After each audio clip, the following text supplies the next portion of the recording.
It could be the most important question mankind has asked since the beginning of time. When and how did God create the heavens and the earth and the living creatures and all the things around us? The Bible tells us that God created everything in 6 days. Yet it's generally accepted that life as we know it evolved over millions of years. Which is right? Are they both right? Over the next 12 episodes, we'll explore the evidence that unlocks the mysteries of Genesis like never before and helps answer some of the most profound questions of our time. You see, as science and technology advance, we learn that the ancient text of the Bible has more truth in it than we could have ever imagined. So we'll explore this scientific evidence from the design of the universe to the origins of life, from dinosaurs and Noah's flood to the development of modern civilization. Let's start this exploration with what we can see with our own eyes, the mysteries and wonders of the world around us.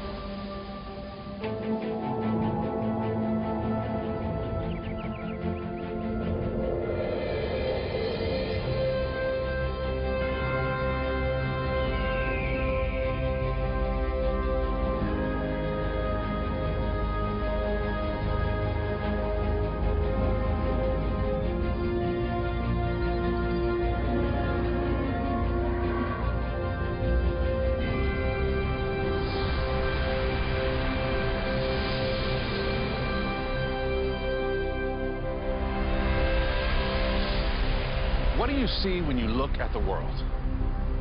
Do you see the beauty of nature? Do you see the patterns on the wings of butterflies? Do you see the rhythm and order in the rising and setting of the sun? Or the ebb and flow of the tide? To understand how the world came to be, how we came to be, we have to consider the fundamental question. Was the universe designed, or did it just happen? Hi, I'm Marcus Lloyd, and in this series we will tackle this question in a way that you might not be used to. We'll explore these and other mysteries of the very first book of the Bible, the book of Genesis.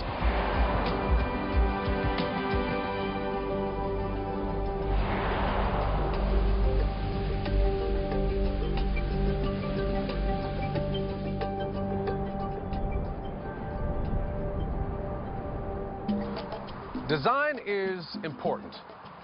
You see, when we consider the world around us, people, atoms, plants, animals, outer space, do we see randomness or do we see design? Is all of this around us simply happening by chance? Or did some designer plan it? Let's take a look at the evidence. Take, for instance, the elephant. Now, the elephant's trunk can breathe, touch, even grasp like a hand. Or look at the hummingbirds. They have a unique design that allows them to hover, to fly sideways, to fly backwards with wings that beat at 80 beats per second. Accident or design? When we look around at the big picture, we see only a few major types of creatures based mostly on where and how they live. We see water creatures, air creatures, land creatures, and man. In 1735, Carl Linnaeus grouped animals, plants, and even minerals into different categories based on their similarities. It's the hierarchy and classification system that's still used today. He noticed that all mammals share certain characteristics, same for birds. The point is that there are over 1 million species of living things, and others still undiscovered. But even with all this vast diversity, all living things can be grouped or clustered into just a few types. Why do so many diverse branches of life share so many characteristics? Why is there similar design? Most scientists agree that if you provide the same set of environmental conditions, the same circumstances, that a creature is going to evolve the same set of features in order to fit that environment. So we have natural selection causing similar creature features. And so that's where Charles Darwin came in, suggesting that natural selection was part of the answer. And so his conception was that nature, in a way, selects certain organisms within a population, the ones that best fit their environments. And then it sort of deselects the other ones. And the prevailing view is that these kinds of changes or adaptations took a long time. We're talking millions of years. One of the textbook examples of adaptation is when an early fish began to crawl on a shoreline, and it began to change and adapt its fins into legs. So we adapt fins to legs as an example of evolutionary change. So if creatures actually do adapt and can adapt any feature, then given enough time and death, given enough time, you can adapt any creature into any other creature. So, according to that explanation, my opposable thumb is more or less just a random upgrade from other mammals. Now, this explanation also suggests that things change over long periods of time. In theory, given a few more million years, my dog could develop a bigger brain or opposable thumbs. See, there's no master plan. What we see is just how things have ended up. Now, have you ever seen animals that camouflage themselves to blend in with their surroundings? In the scientific world, this is called mimicry. For example, a chameleon. If he needs to be green, he'll be green, or brown, or striped, or spotted, or whatever he needs. Even humans will intentionally imitate what we see in nature. For instance, Leonardo da Vinci invented a flying machine based on his study of birds. So, why do we see mimicry among plants and animals? I think the ultimate example of mimicry is got to be the octopus, especially the mimic octopus, which was only discovered in the last few decades, because this is the only creature that mimics not just one other creature, but it mimics at least 15 other different creatures. And it can morph its body because of its incredible design to make itself look just like these other creatures, a lionfish, a sea snake, a flatfish, and a dozen others. On this mimic octopus, the resolution of coloration on its skin is just about the same as what we see on our television sets, as far as dots per square inch. And so it can make itself exactly colorized to the creature that it's mimicking. The most common explanation is that all of these creatures, with all their complexity, just happen to randomly end up that way. It makes me wonder if something else might be going on. Could it be that there is a designer? Let's explore this another way.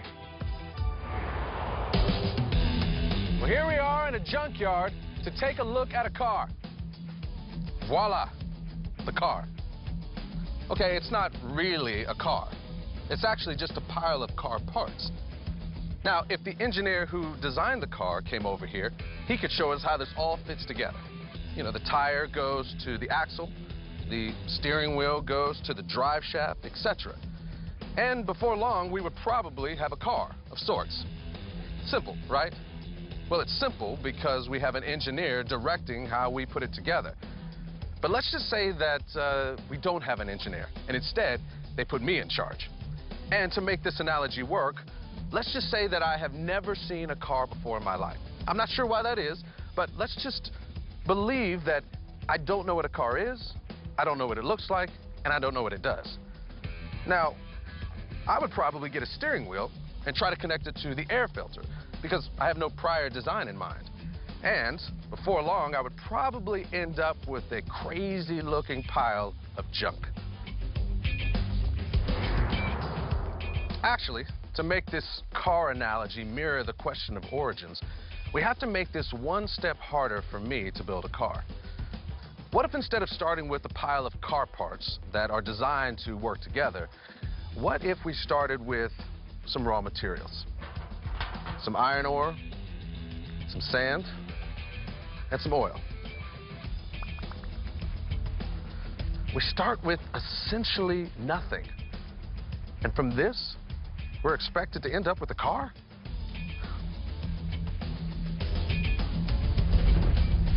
You know, instead of randomness creating a crazy pile of parts that you call a car, this is what design can accomplish.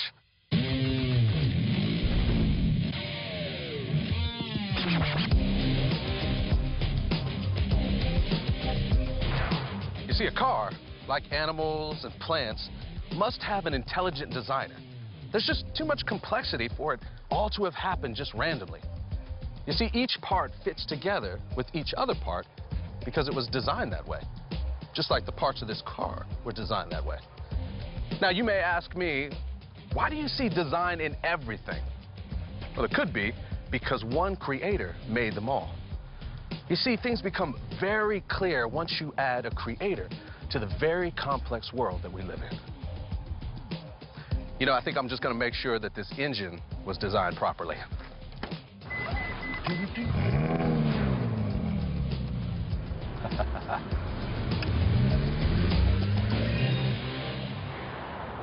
I wonder if scientists ever analyze beauty in a lab.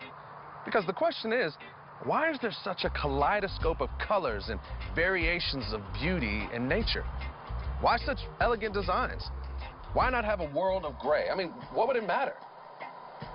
Well, beauty is not random. It exists for the enjoyment and aesthetic pleasure for us humans. Only a designer, a master artist would do that. So, design is beautiful, but design is also functional. When you study the anatomy of a bird, you learn all the ways the design of their bodies allows them to fly. They have hollow bones that make them lighter. Their respiratory system is different in that it flows in just one direction to make breathing more efficient as they fly. Their wings are just long enough to lift and soar based on the weight and size of the bird's torso. Yet one mystery remains: feathers. There's no evidence of any change over time or intermediate steps where birds gradually grew feathers. Feathers just appeared when birds appeared, fully functional with just the right aerodynamics so birds can fly. How do you explain that? All scientists agree that there's such a thing as adaptation, but creation scientists would say that animals only adapt within their own kind. Horses to zebras, Great Danes to cockapoos, but not from one kind to another kind. They would say that adaptation doesn't come from an external source. It's built into the DNA of every living thing. Our DNA contains the program that runs our body. This ability to adapt is encoded in that DNA.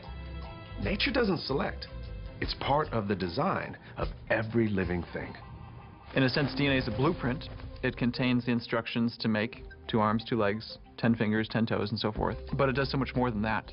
You have embedded in that code the tools, the toolkit, the toolbox that executes that plan, all rolled into one molecule. And in addition to that, so this is really a chemical language at the submicroscopic level. Blueprint, toolbox. It also functions as an information processor. So if it takes that much intelligence to do each of these functions, each of these objects, each of these roles separately, how much more intelligence would it take to combine them into one? And so therefore, how much more intelligence must have been behind the origin of this first molecule?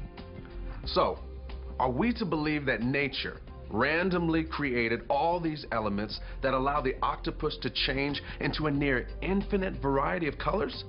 No, we're looking at the creator's handiwork, hard at work in the DNA of a complex, beautiful creature. Now, perhaps the most striking example of design is reproduction. Evolution is not the explanation for what we see in reproduction. When we flip it around on the positive side, we see another profound evidence for design. So we begin as all humans begin as a single cell. Sperm meets egg, male and female, and now you have the zygote in technical terms. And that has within itself all the instructions for building the body. So anyone who's cracked a cell biology book, and any cell biologist should know, when they're looking at the cell, we're not looking at the product of time and chance and of evolution and random changes. We're looking at a superintelligence. It only can be a superintelligence who's put this together in the first place. There really is no other rational explanation for something that profound inside you and I. Now, most naturalistic scientists depend on the critical evidence of transitional forms, sometimes called the missing links. Some theories say when a fish evolved into an amphibian, it did so with random processes over millions of years. And as the fish moved to becoming an amphibian, it would have changed into transitional creatures that appeared for a short time along the way. These transitional forms were no longer just fish, but they weren't yet fully formed into an amphibian. They are the missing links in the process. Now, let's take a look at the evidence. Okay, I have a special treat for you. I'm going to show you all of the fossils that have been found of these undisputed transitional forms and missing links. The creatures that are halfway between fish and amphibian. The amphibifish. The transition from reptile to mammal, ape to man. Here, take a look.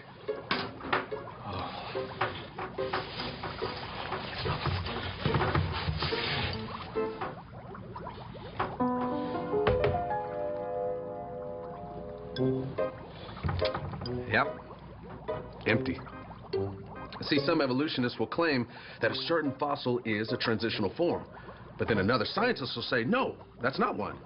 Then another one will say, oh, but wait, here's one. And then another scientist will say, no, that's not one. So, there's not one bit of undisputed evidence that the scientists agree is a transitional form that shows natural selection changed from species to species. The evidence for it is, well, empty.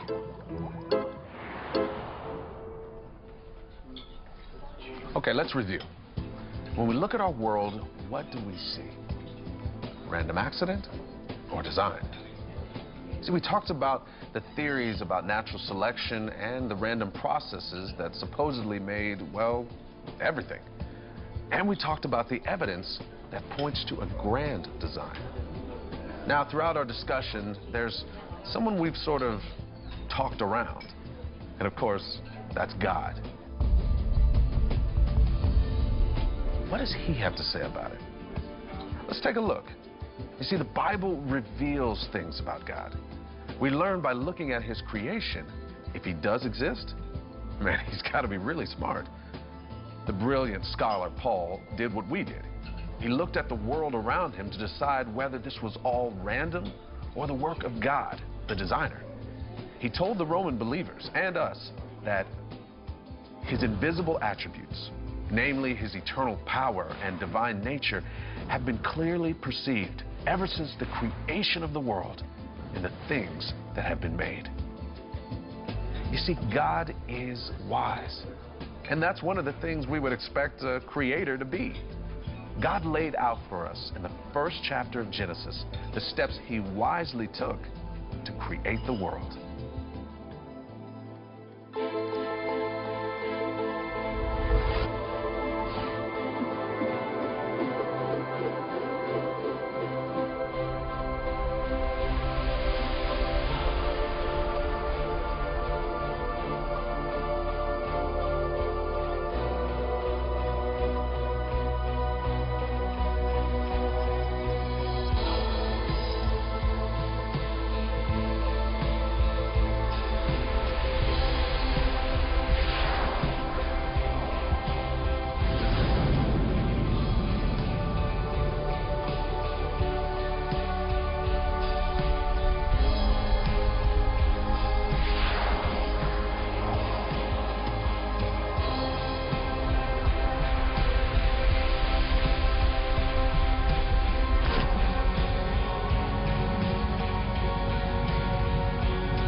So, what do you think?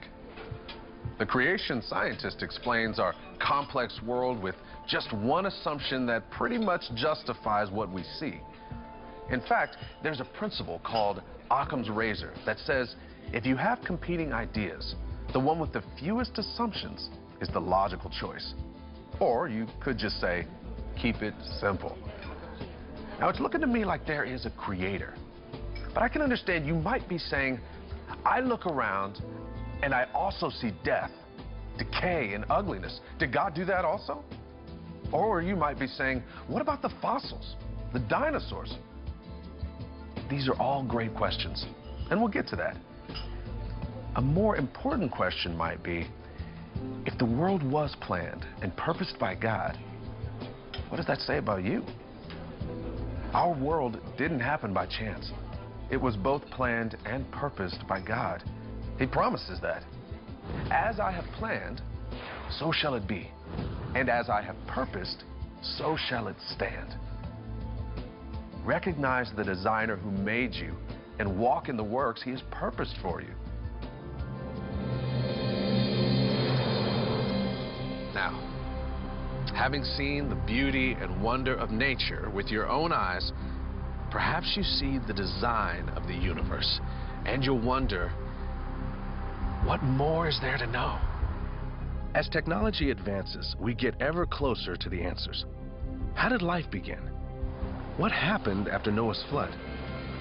Where do dinosaurs fit in? Did the universe explode into existence, or will the evidence lead us to another conclusion?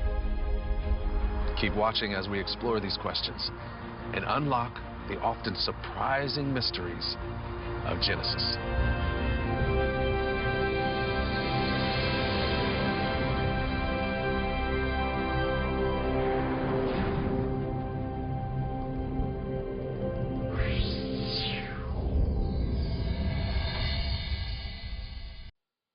Of all the mysteries that humans contemplate, questions about life itself often go unanswered. What is this mysterious and fleeting existence called life? And when and how did it begin?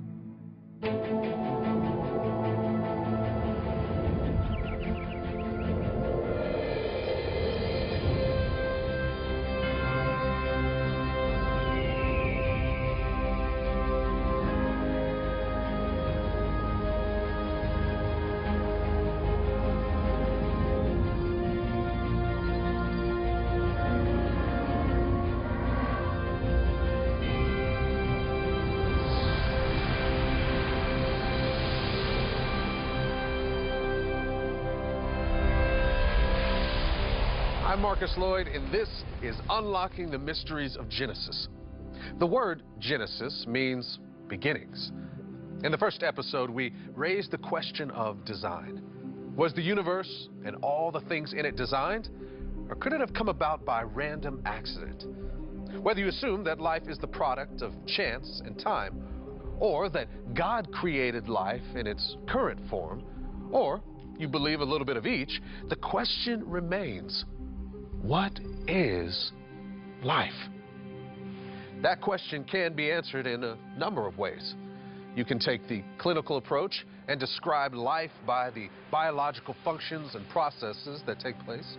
Or you can describe the basic chemical elements that distinguish plants and animals from inorganic matter like rocks. Yet this still doesn't get at the big question of what life is. What is that breath of God, or spark of energy, or whatever you want to call it, that thing that starts life and ends at death? The answer to that continues to elude scientists and theologians alike.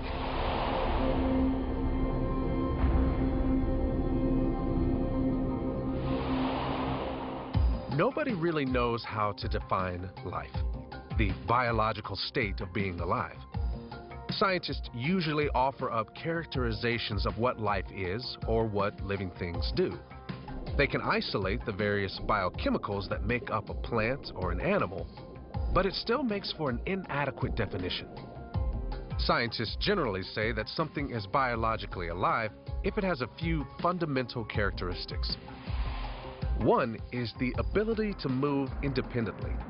Another is the ability to metabolize or convert an energy source like food into a resource that maintains the bodily functions. Other essential characteristics of living things are the ability to grow, adapt, and reproduce. So how did things that fit this description get their start on planet Earth? Did life arise from some primordial soup, as many have suggested? Or did God create life directly, as the Bible says? To frame this question, let's all agree that no one witnessed creation or evolution. No one observed the beginning, and despite our best scientific efforts, we can't replicate either evolution or creation now. We can, however, look at today's evidence in order to arrive at a reasonable theory about how life began. First, let's take a look at the evidence that secular and creation scientists generally agree on. Life around the planet, whether it's single-celled, multi-celled, animal, plant, human, largely is based on the same chemistry. Some of the basic elements that are required for life are things like carbon, nitrogen, phosphorus, sulfur, oxygen, and that's just to name a few things. And obviously, all of those things are important components of what we call macromolecules, which are a very important part of every living thing. And for example, we have nucleic acids, which are obviously parts of DNA and RNA. And DNA is really important because it contains the information for all of the life processes that go on in the cell, and it's necessary to be replicated in order for the cell to divide and pass on that genetic material. And then we have things like proteins, and they're really the workhorses of the cell. They're what does the job, so to speak. They allow metabolism to happen so that the cell can break nutrients down and build new things up from that. And then, of course, you have carbohydrates, which are things like sugars, and they really provide the energy for the cell. So those are just some of the basic things that are required for life to be able to exist and to continue. So those are some of the biomolecules that define living things. In the absence of any one of these, life does not exist. But how did these biomolecules supposedly randomly combine in the right environment to start life on Earth? There are some interesting theories. You know, the origin of life is a very difficult question for people to answer because there's just no way to verify it. There are those who think there was some primordial soup. Random chemicals came together and formed the first self-replicating molecule. The primordial soup model essentially says that life began from non-living chemicals, which, under just the right conditions, created the very simplest form of life.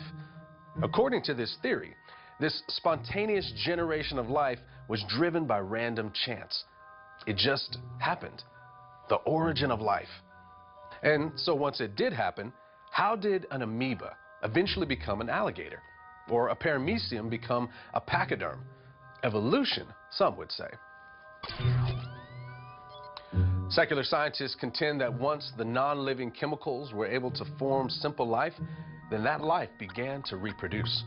Over long spans of time, random chance, and natural selection, these simple creatures evolved into less simple creatures with features like brains and nervous systems. Then, with more time, random chance, the occasional mutation, some adaptation, and natural selection, invertebrates became vertebrates. Then these fish developed legs from fins and began moving on to land. The evolution process goes on and more complex creatures are formed. And at some point, as the theory goes, you get reptiles and dinosaurs, and eventually, mammals. This theory of development is called vertical evolution, because over time, we go upward from the simplest creature to the most complex. In his book on the origin of species, Charles Darwin proposed that there was only one progenitor of all life forms. Evolutionary biologists say DNA evidence indicates that we all have a common ancestor, or a last universal common ancestor from which all organisms now living on Earth descended. Secular scientists don't all agree on what exactly that ancestor is, but many say that we're all biologically related to a bacterium. But no matter how far up you go in the evolutionary tree, there's still the question of how that first whatever it is came to be. This entire theory of evolution and the last universal common ancestor hinges on the assertion that non-life can create life. That is, chemical elements are able to spontaneously combine to form life itself. Non-life becomes life. Is that even possible? Can life arise from non-life? So in Louis Pasteur's day, there was this hypothesis out there that life just spontaneously arose. And so through a series of carefully controlled experiments showed life only comes from life. It doesn't just spontaneously emerge. And in some of his famous experiments with flasks and boiling them and curving their necks so things couldn't get in from the environment, he was able to show that when you treat it in such a way where you're excluding life to begin with and then just wait for life to happen, it won't happen. And evolutionists have accepted that for virtually the entire history of evolutionary life, except for the beginning. Because in the beginning, you have to have abiogenesis, or life from non-life. Even though scientific experiments have so far been unable to create life, most evolutionary models require that spontaneous generation of life happened at least once, at the very beginning. How likely is that? The famed British astronomer and avowed atheist Fred Hoyle calculated that the chance of obtaining all the enzymes required for life at random is outrageously small. Comparing it to the chance that a tornado sweeping through a junkyard might assemble a Boeing 747 from the materials therein. Hoyle and his colleague then offered up alternative hypotheses that life began in space, transported to Earth by comets, meteorites, and other cosmic debris. Effectively, what they're doing is saying, we don't have the answer. We can't figure out the conditions to evolve life on this planet. And really, it's impossible. Laws of chemistry and physics forbid it. And so if we can push it off to the unknown, where we don't necessarily know the chemicals present, the interactions at play, the physics at play, then maybe there's a better chance. And all we need then is an accident to bring it here, and we solve the problem. But all that does is push the problem one step backwards, and we're back to square one, which is, well, how did life evolve on that planet? Presumably the laws of chemistry and physics are the same wherever you go in the universe. So it doesn't really solve the problem, it just avoids it by pushing it off to somewhere else. Speaking of the laws of chemistry and physics, there are other problems with evolutionary theories. Beginning with the assumption that life began as a one-celled organism and evolved into multi-celled plants and animals and ultimately people.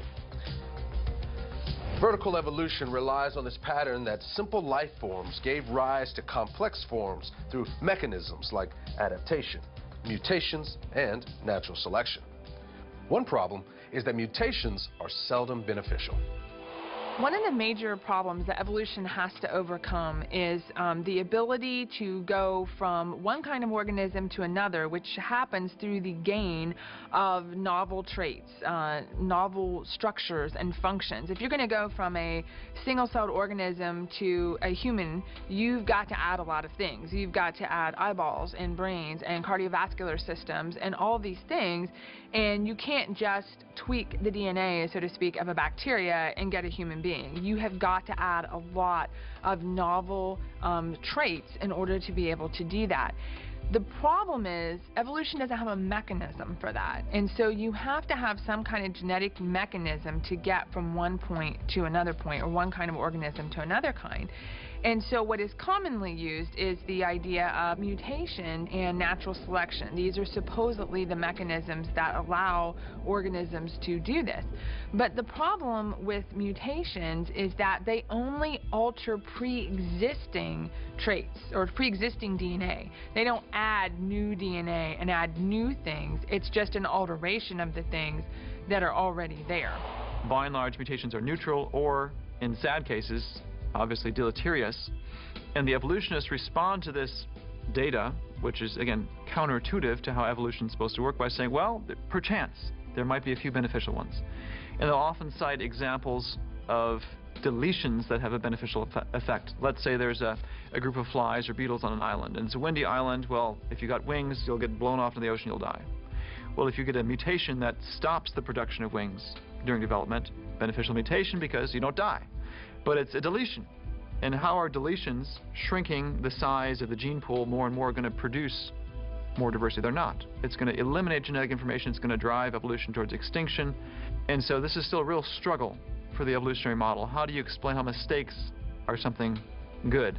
Mutations can cause variation, they can cause change, they can allow organisms to adapt to an environment and vary within their kind, so to speak, or their family, but they can't do anything and everything, which is essentially what evolution requires them to gain new traits to go from one kind of organism to another, and that's just simply not what mutation does. Another problem with evolutionary theory is that simple to complex vertical evolution seems to be an exception to one of the fundamental laws of physics. Entropy had its origins in the study of the Carnot cycle, where scientists observed that heat would move from a hot reservoir of gas to a cold reservoir of gas. And as the heat moved and the temperatures between the two reservoirs equilibrated, you could do no more work. In other words, the system went from order to disorder. Now that concept, while it's thermodynamic in its origins and its nature, has been extended into information theory to some degree as a statement that everything tends to go from order to disorder. Now, if you look at the theory of evolution, you have an interesting conundrum there, because the theory of evolution says that we went from very poorly ordered systems, one-cell systems, to extremely complicated systems, the human being, over a long period of 500 million years. That would seem to not be in agreement with the whole idea of the second law of thermodynamics. We've looked at how life came to be from the evolutionary paradigm, which contends that chemicals spontaneously became life, and that genetic mutations are responsible, at least in part, for the evolution of simple one-celled organisms into all the different varieties of life forms we see today. But we've seen that non-living chemicals can't create life, and that once life is created, scientific principles show us that it moves from complex to simple, not the other way around. And then there's a chicken and egg type of problem. Well, that's the biggest problem for evolution, is how life got started. Because you need DNA to make proteins, you need DNA to make RNA, and you need RNA to make protein. So it's worse than what came first, the chicken or the egg. And these are all interacting, interdependent upon one another. You can't have the RNA be anything meaningful really without its transcription from DNA. You can't have the protein be anything meaningful without something to act on or something to be translated from. The problem is life is not based on an RNA-only system. It's based on this three-part system, and even if you evolved an RNA-only system first, eventually you've got to convert to this three-part interdependent, you'd call it irreducibly complex system, and that's an unsolvable problem as far as I'm concerned in the evolutionary model. On the other hand, the biblical model is much more straightforward. God made everything. These plants, these butterflies, and us.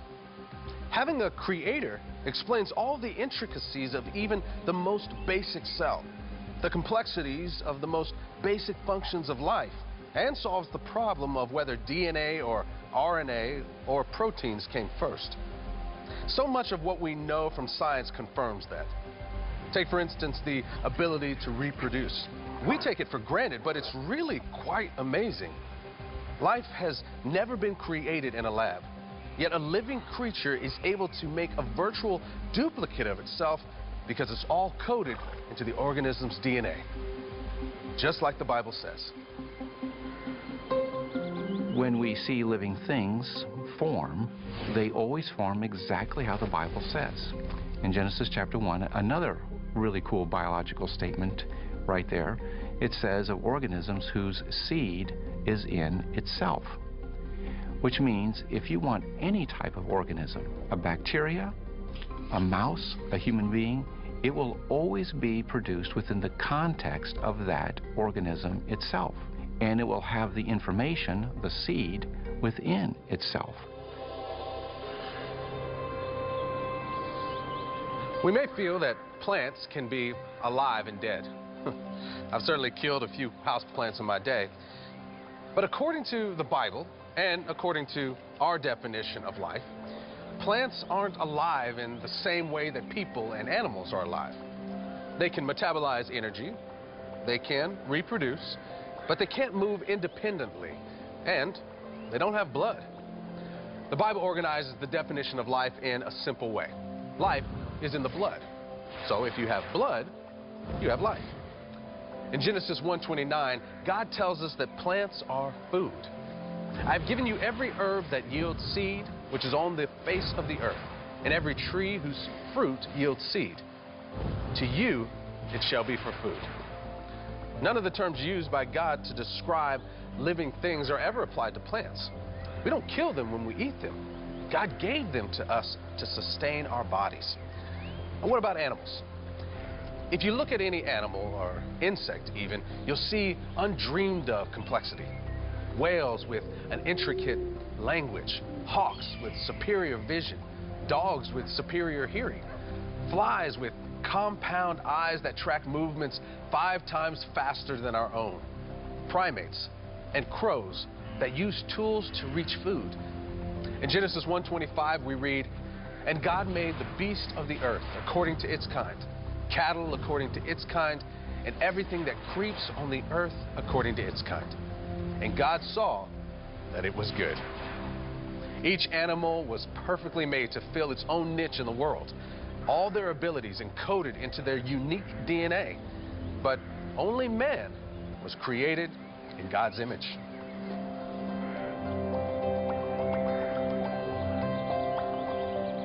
When God created us in His own image, He gave us a huge responsibility.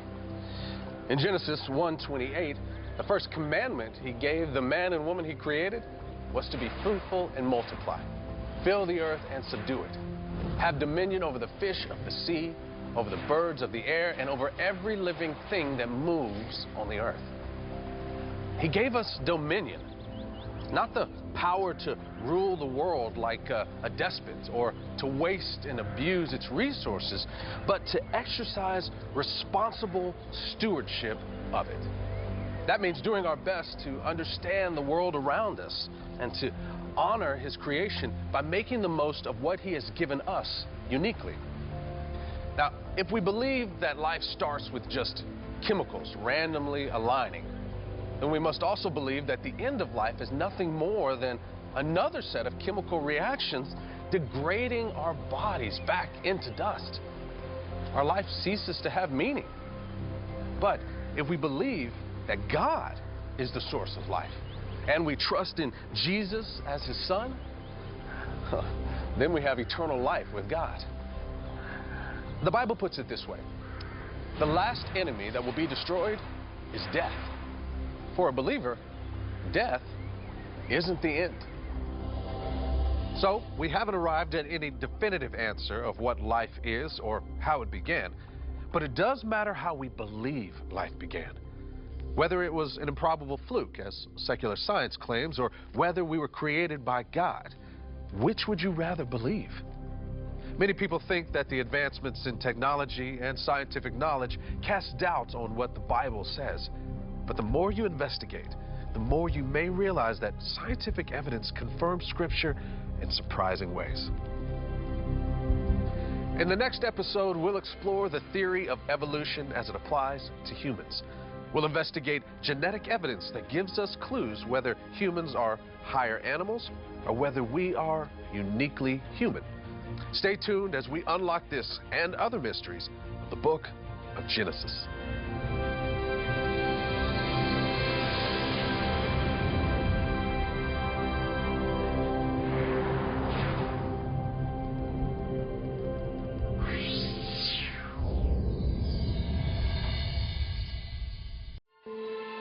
Have you wondered, where do we come from? Have you ever had trouble wrapping your mind around the idea that the Earth is billions of years old? Or that humans have only been around a fraction of the time? Are humans intelligent animals at the top of the food chain, or are we more special than that? And whatever we conclude that we are, uniquely humans or highly evolved animals, where did we come from? And are we here for a purpose.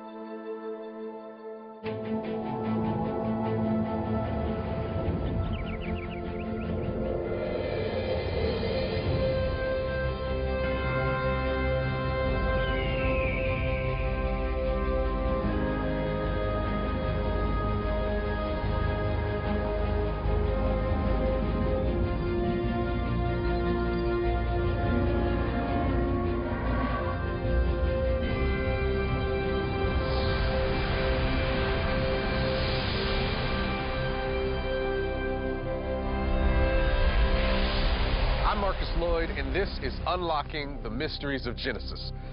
The mystery we want to unlock right now is, where did we come from? Not just you and me, but all of us, humankind.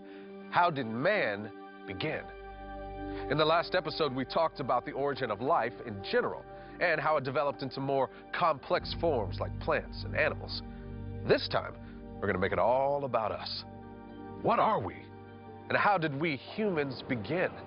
And what makes us human?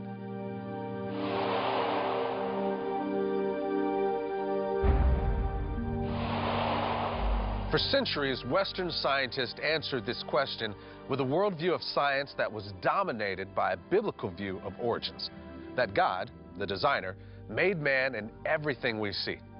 Scientists and theologians were not far apart on their thinking. Often, the theologians were the scientists, and vice versa. In the 19th century, that began to change. We've all heard of Charles Darwin's book On the Origin of Species. In it, Darwin argued for evolution of life from simpler forms to more complex ones. But he stopped short of saying that apes evolved into people. 4 years later, in 1869, Thomas Huxley took that step and suggested that mankind also evolved and came from lower-level primates. His book, Evidence as to Man's Place in Nature, detailed this theory. His central thought was that anatomical similarities between humans and apes made evolution likely.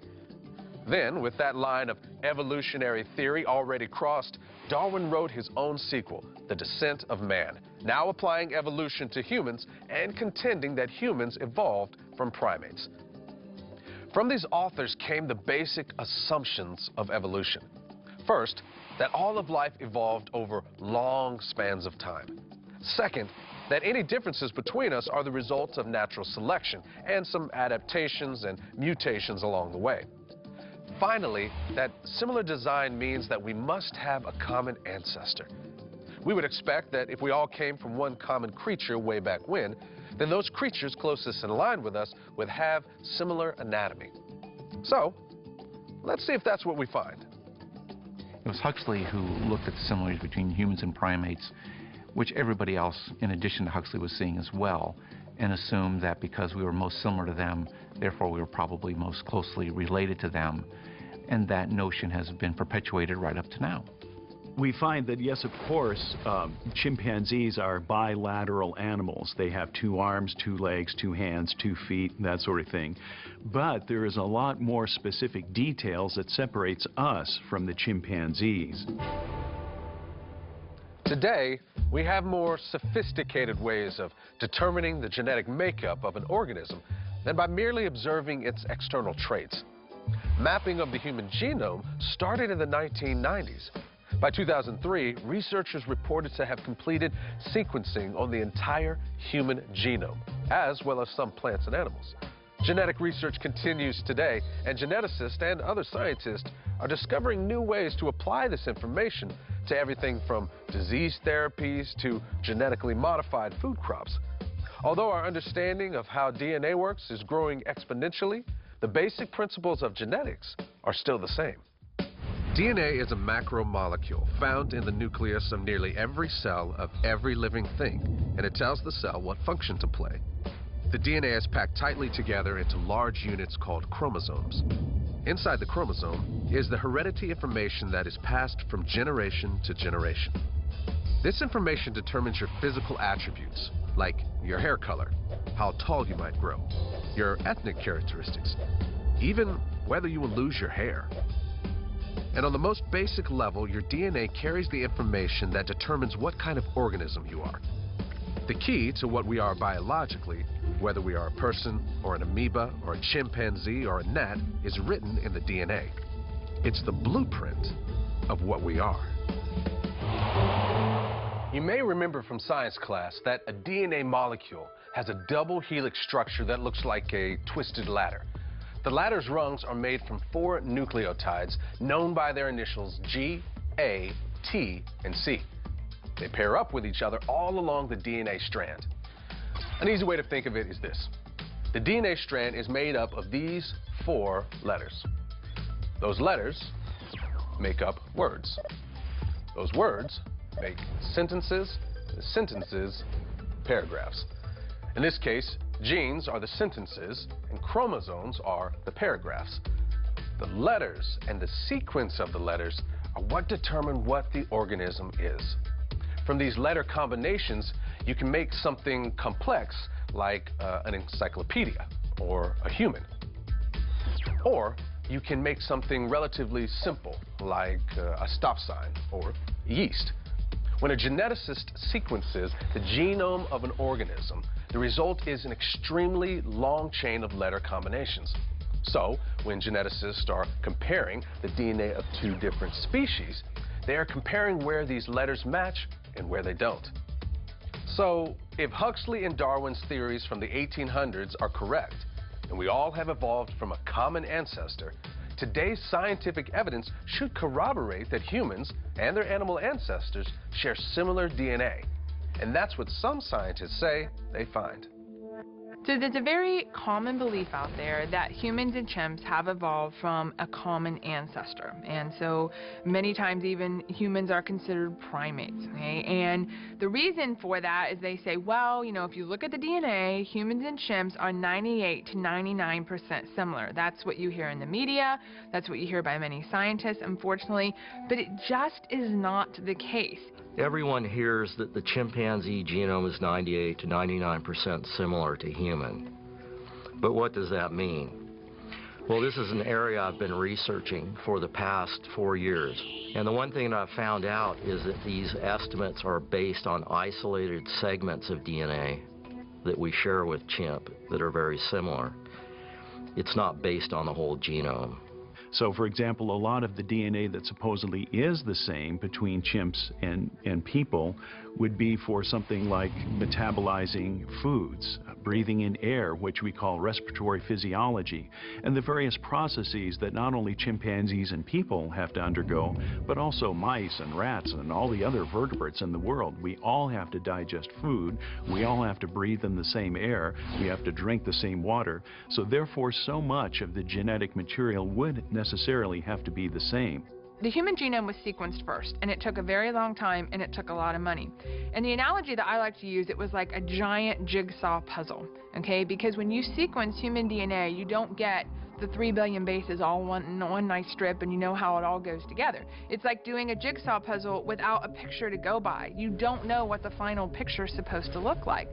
Well, when they went to do the chimp genome to save time and to save money, and based on the evolutionary assumption that humans and chimps share a common ancestor, they simply took the human DNA as a template or a scaffold, and they just lined up the chimp DNA with it. Now, is that really how the chimp DNA goes together? We don't know. And so there's just no evidence to support that humans and chimps share a common ancestor. There's 900 million DNA letter differences between us as a species and chimpanzee as a species. It's a huge difference. At 1% of our sequence, we're 98% similar. Well, overall, we're 70% similar, and practically that means 900 million letter differences between us and our supposed closest evolutionary relative. And the differences are too vast for evolution to work, for us to evolve from a chimp-like creature or a primate. It's just not possible. The genomes are that different. So perhaps the genomes of chimpanzees and humans are not as close as we're led to believe. And as to those comparisons in anatomy that led Huxley and Darwin to contend that humans evolved from apes, let's take a closer look at the evidence. Humans and animals have a lot of similarities, there's no doubt about that. But there are also a lot of important differences between humans and animals, and particularly between humans and chimpanzees. There are a lot of physical differences which you can see in external anatomy, the body hair, the ability to pick and grab things with your hands. The humans have a specific muscle in their forearm which gives them a unique capability to manipulate the tip of their thumb, which a chimpanzee doesn't have. And because we have that ability, we have a lot more creative ability with our hands. Why does it matter if genetics proves that modern man evolved from chimpanzees? When it comes down to it, it's the difference between believing that humans are complex animals versus believing that humans are humans. It's not just the external physical capacities that you see that make us different. Clearly, there is a major difference between humans and chimpanzees, and let's just jump to some of the obvious ones. Humans put men on the moon. Humans build hospitals. Humans use surgical instruments and operate on each other. Humans play baseball and go to ballets and write poetry.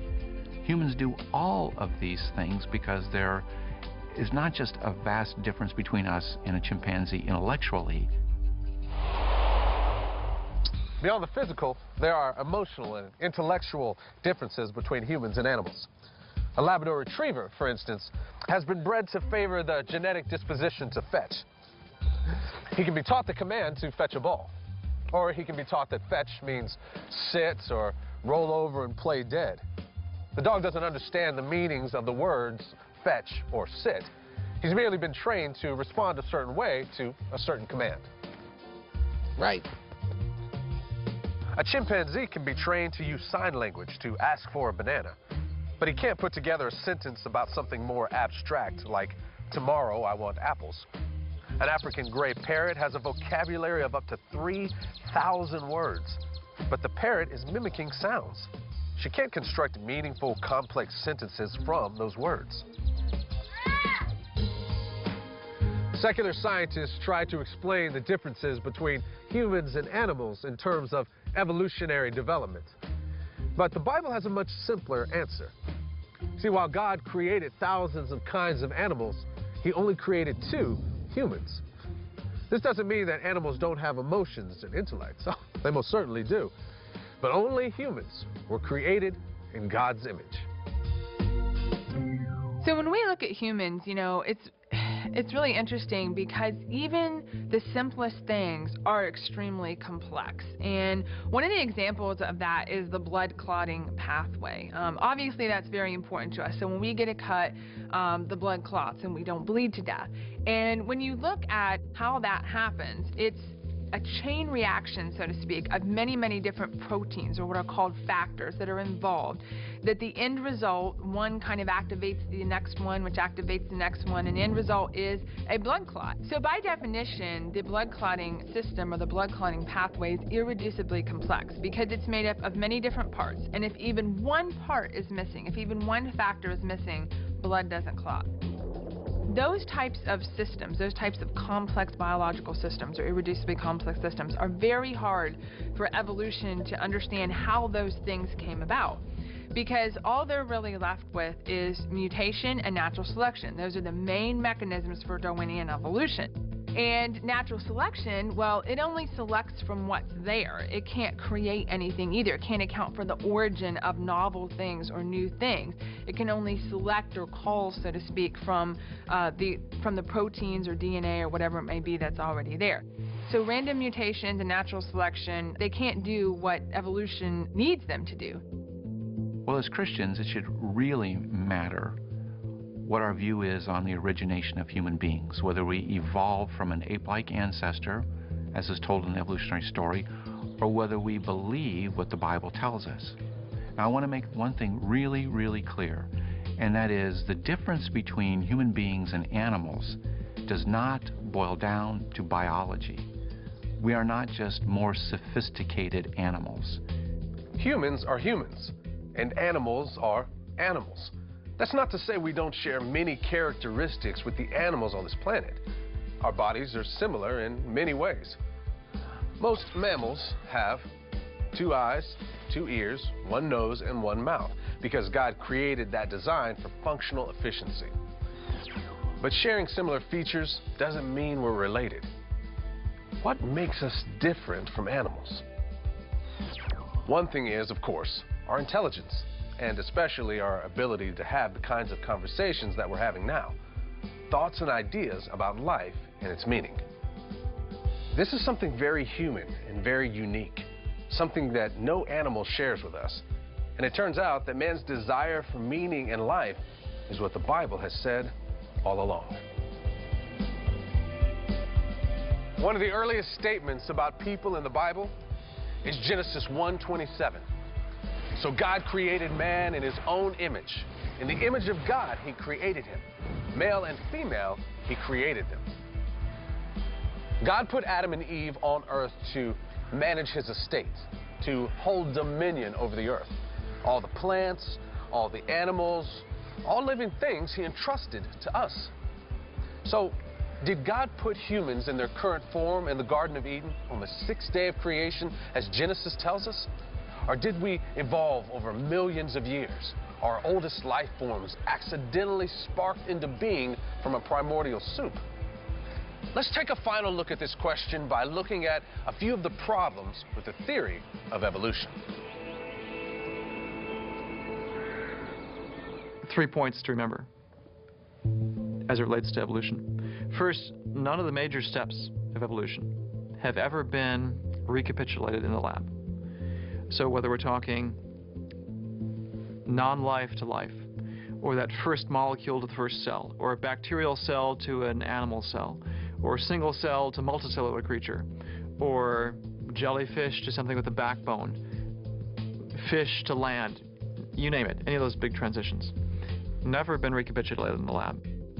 Second thing is that evolution happens too slowly for us to observe, by the evolutionists' own admission. So when we're talking about the essence of evolution, what Darwin's really proposing, humans came from some ape-like creature, we never see any changes on that scale. We're talking about speculation about the past. We're not talking about real observations in the present. All we see is small changes. So that's the second big picture point to consider. And third, Darwin gave a test for evolution. He said if it could be demonstrated that any complex organ existed, which could not be built by numerous successive slight modifications, my theory would absolutely break down. Roughly paraphrased. So he's saying, I'm trying to explain all of life. And if you find something, some species, some part of a species out there that you can't build step by tiny step, then my theory is a failure. The inner workings of the cell, highly interdependent, complex. You remove one component, system collapses. You can't evolve the cell. The cell makes up all life on the planet. So by Darwin's own pen, evolution should be rejected. So, does it seem more likely that humans are uniquely made by God? That we have a special role to play here on Earth? Look at our magnificent ability, not only to think like a dog would think, but to think intelligently and symbolically. To think of the future and to imagine things beyond the here and now.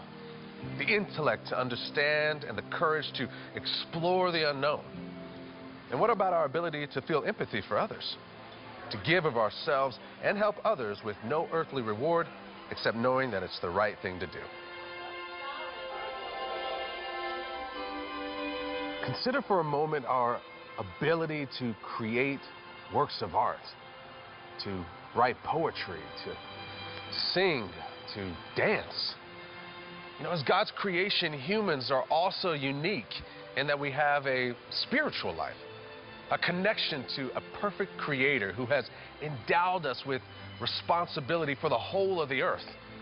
And that connection is God's desire for companionship with us. Now let that sink in for a moment. God made both animals and people. And animals are precious to God, but we humans are the only creatures that are created to have genuine, intelligent, compassionate fellowship with God. And here's the best part. This companionship, this fellowship with God, It's not just made for our statistical 72 years of life. It's intended to last forever.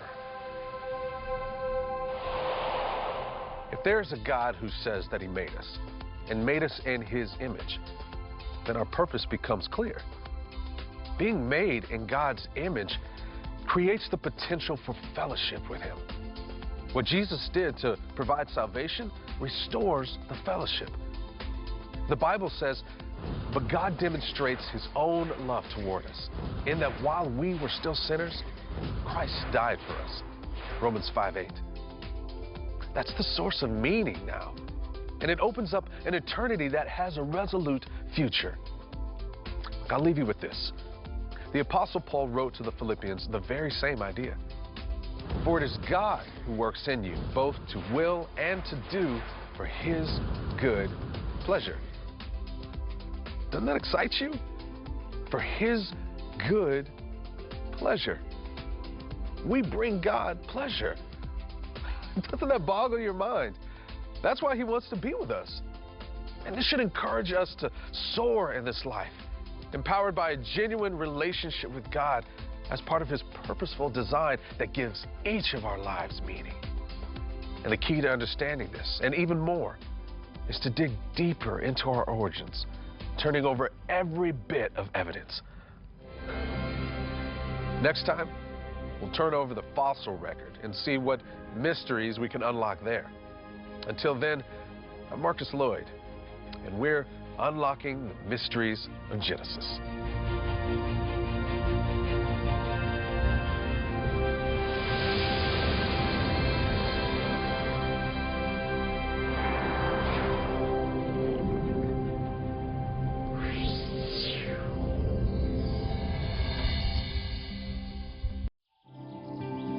The beauty, the mystery, and the history of the earth. What secrets lie beneath its surface? What clues has it left about its past, about our past, about where we come from and how we got here, and when? Fossils are the only hard evidence that can help us understand what life existed in the distant past. Could the stories we've been told about the distant past be a miscalculation? More importantly, why does it matter? What do the remnants of the past tell us about the direction we are headed?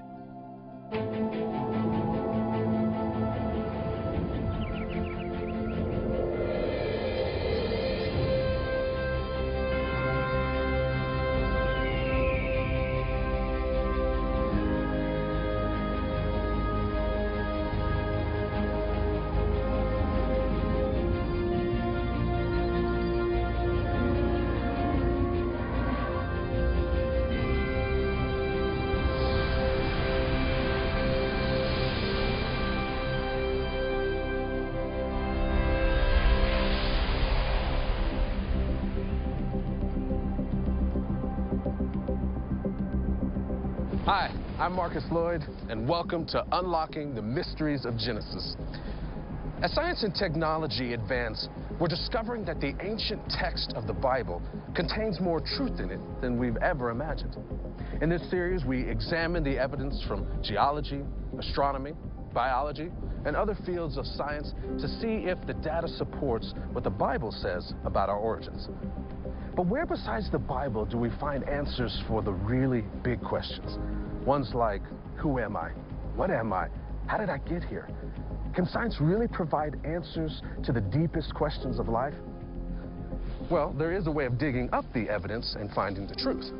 Today we've come to Dinosaur National Monument to explore rocks and fossils, to learn what secrets they reveal, and what science really means. Many dinosaur fossils, like this bone of a sauropod, can be found here, but there are lots more.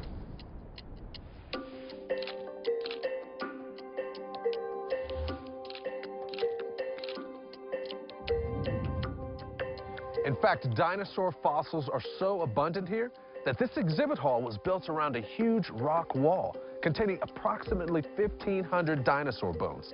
Let's check it out.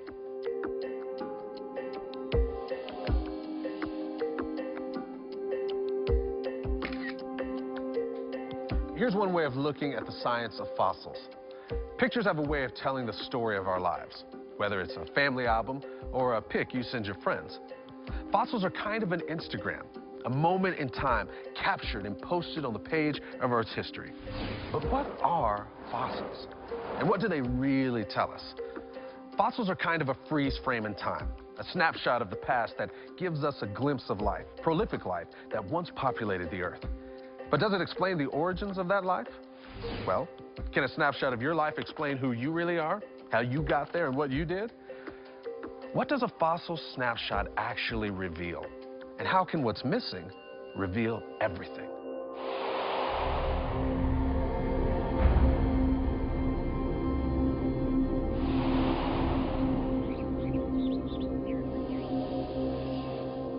One of the main tools evolutionary scientists have used to promote evolution has been the fossil record. All the fossils which lie buried in rock formations in the sedimentary layers or strata of the Earth. As you go deeper into the Earth, the normal assumption is that you go deeper in time. There are 23 layers of strata here in Dinosaur National Monument, many of which expose fossils that provide a glimpse into this hidden past. When you look at which fossils are buried in which layer, you supposedly get a picture of how life evolved. From the simplest organisms buried in the deepest layers to more complex and recent organisms like dinosaurs. Most evolutionists believe that this process is a very slow and gradual one. Since change would have happened very gradually, there should theoretically be transitional forms in the fossil record that show a major body change between primitive versions of an organism and more complex versions, such as the creature that's somewhere between a fish with fins and an amphibian with legs. Let's investigate one of the more famous examples. Darwin was pretty frustrated at the first publication of The Origin of Species, and he was hopeful that there would be evidence to support his theory. They hadn't really dug deeply into the fossil record by that point, and so they were all looking for hard evidence that would support his contentions. And so Archaeopteryx was hailed as a wonderful find, a feathered dinosaur, a very important transitional form between dinosaurs and birds. So there are things we know about Archaeopteryx that cause us to question it as a true transitional species. Dinosaurs were all over the planet. We find their remains all around the world. If Archaeopteryx was the progenitor to modern birds, why is it only found in Germany? Why isn't it found in deposits all over the world? The other important thing is that true modern birds have been found in strata older than the strata that Archaeopteryx came out of. So if it is the true progenitor to birds, why are there modern birds buried deeper in the fossil layer than Archaeopteryx? But what exactly is it? Evolutionary scientists still can't agree. Is it a reptile with feathers or a bird with teeth? Can it only be interpreted as a missing link? What does this fossil, or any fossil, actually reveal? It all depends on how you look at it. We all tend to have our favorite scenes from films. It could be an action scene, maybe a funny scene, or even a romantic scene. For some, they just love the last scene of a happy ending. But you can't keep watching the same scene from a movie and expect to know the whole story. So what story is the fossil record telling? Even now, there are some secular scientists who admit that the evolutionist narrative is more than proving a theory of origins. It's a belief system.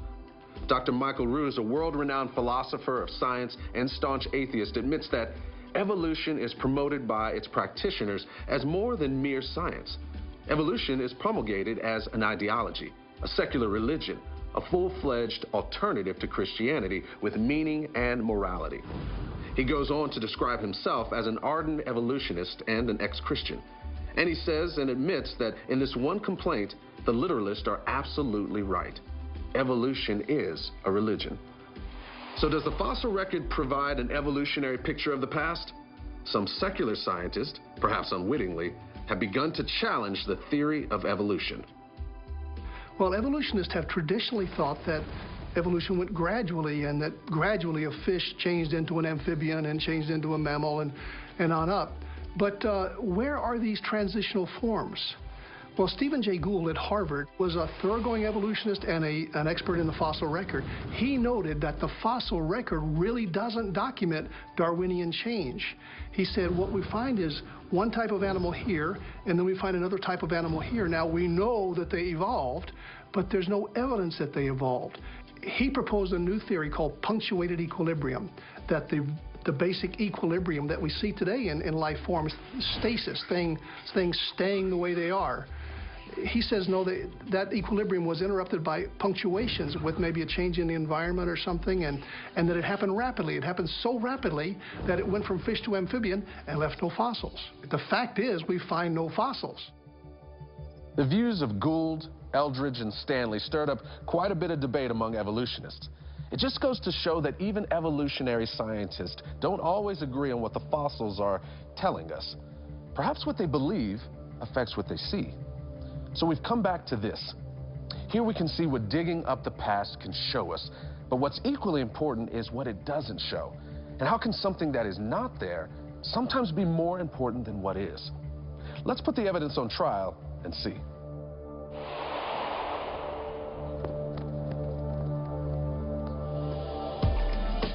When lawyers enter a courtroom, they're required to do one thing: fully present their case before a jury.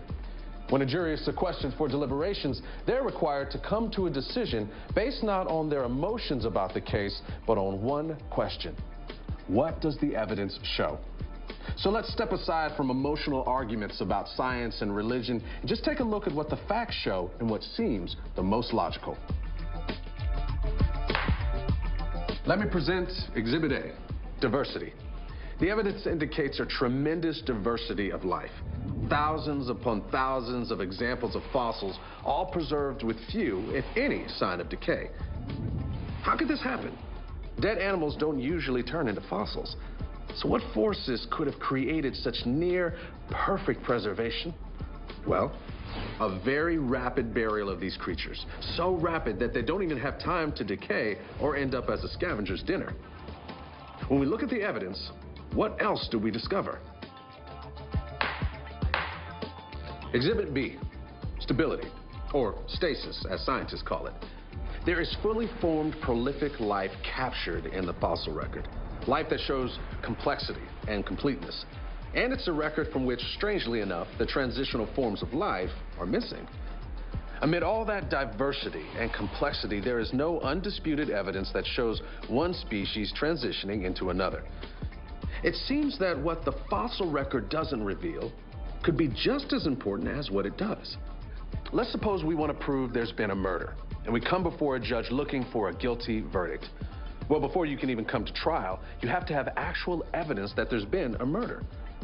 But what if you had no body, no murder weapon, and no witnesses?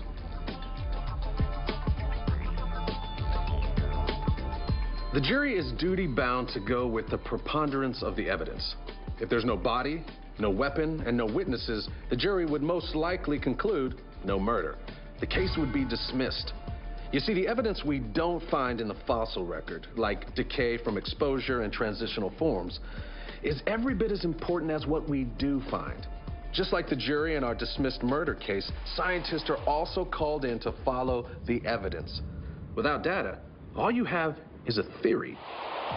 In every textbook on this, they always produce not only the evolutionary tree of simple going to complex and all, but they also produce a geologic column. The fossils as they're presented go simple to complex. Simple, one-celled animals down at the bottom, and then mammals, man, up at the top.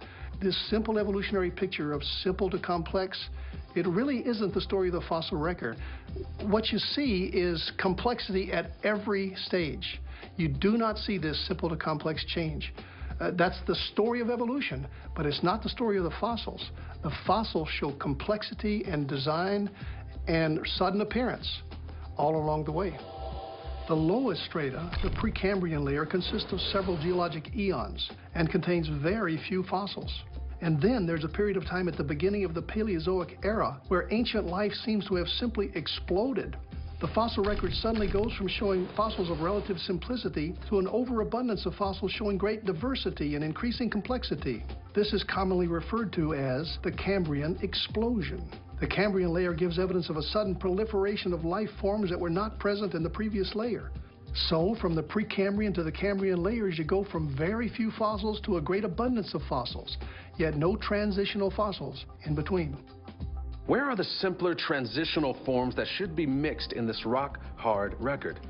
If they exist, they should be found in rock layers that are lower, therefore older. They're just not there. And if you look carefully at the geologic strata in the Grand Canyon, for instance, there are, according to an evolutionary worldview, huge gaps in time between some of the layers. Meaning whole layers of geologic time have gone missing. Either the layers were never deposited or were eroded away. These gaps are called unconformities. And even secular scientists have a hard time explaining where these missing layers went.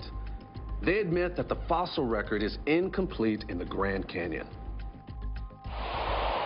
If Grand Canyon is this stack of pancakes, well, this pancake is dated by their methods, and they're thought to be, this is the youngest, this is the oldest.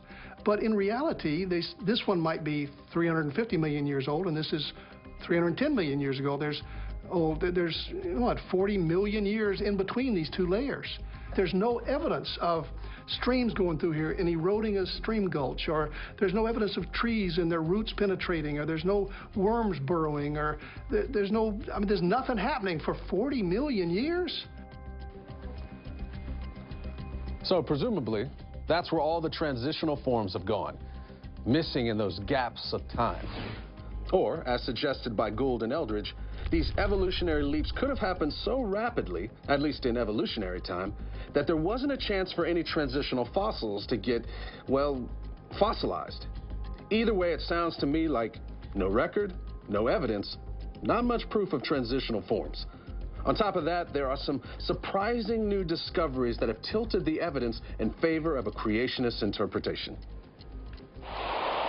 The general public is under the impression that dinosaurs lived 65, 68 million years ago. That's what you find in the textbooks. That's what you find in the popular magazines. However, science has really outstripped that knowledge in the last 10 years or so. Why? Because we found soft tissue in many different specimens from different fossil sites all over the world. Back in the mid-90s, Mary Schweitzer from North Carolina State University began working with specimens at the Hell Creek Formation in Montana. And so what they found was a large T-Rex. And they excavated out the T-Rex, and they excavated out the femur, which is the long leg bone.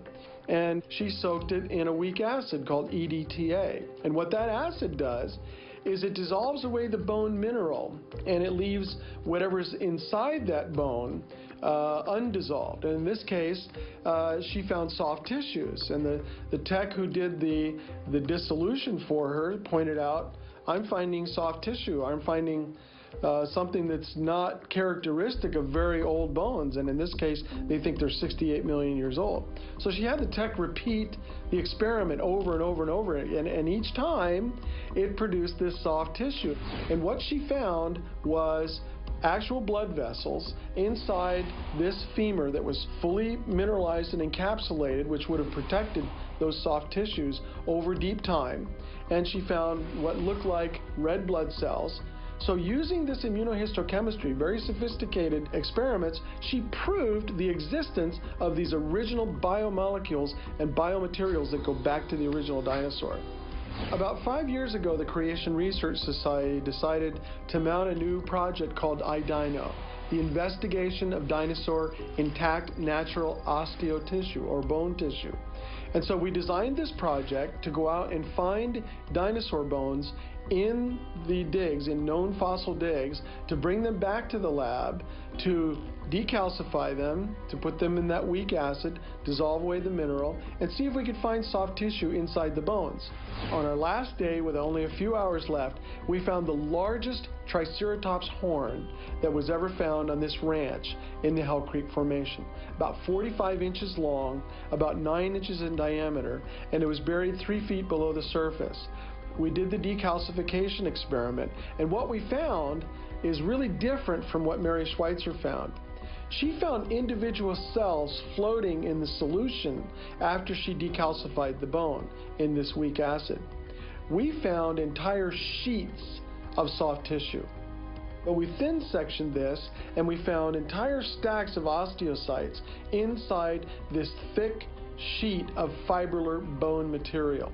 So the question is, how do these very delicate, very specialized molecules and proteins survive 68 million years? Wait a minute. Soft, flexible tissue from dinosaur bone? Now, how's that possible? According to the theory of evolution, dinosaurs walked the Earth over 100 million years ago. Could soft tissue inside a bone really exist for that long? So instead of making assumptions based on what's not in the fossil record, let's break it down and see what is there. 95% of those fossils are marine invertebrates. That's a huge portion of the fossil record. Of the 5% remaining fossils, the vast majority are plants, trees, and algae. Less than 1% of that 5% are vertebrates, creatures with a skeleton on the inside. First are fish, then the rest birds, dinosaurs, and last of all, mammals and humans. Which poses another question. Marine invertebrates in the middle of Colorado? Seriously? You know, these fossils are scattered throughout the world, and they are amazingly well preserved. What's the explanation? This lowest level, this salt megasequence is called, are the Cambrian layers. Sometimes these things go for miles and miles, go across the continent, go into the other continent, go around the world. It's understood nowadays as something happened which caused a inundation of the continent or whatever the land surface was, eroded off that great unconformity, and then began to lay down the sediments on top of that. Those sediments have hardened into sedimentary rock, and the dead things have hardened into fossils. So the rock and fossil record is really an evidence of this water-based deposition of sediments that have become rock. Now we're getting a clearer picture of the story the fossil record tells us. There's evidence of a massive mud flow, the instantaneous burial of fossils, and finally, rapid wholesale devastation and death on a global scale. Where have we seen this before?